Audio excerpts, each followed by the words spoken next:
देखो ये कार, ये हीरे जवाहरात सब तुम्हारे हैं, ये महल तुम्हारा है, सब तुम्हारा है, वापस आ जाओ।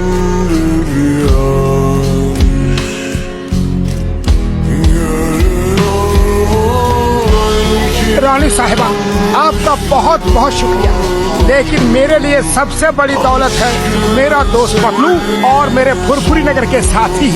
Bye bye, tata, see you, thank you. करोड़ों की दौलत को bye bye tata thank you कैसे कैसे? पतलू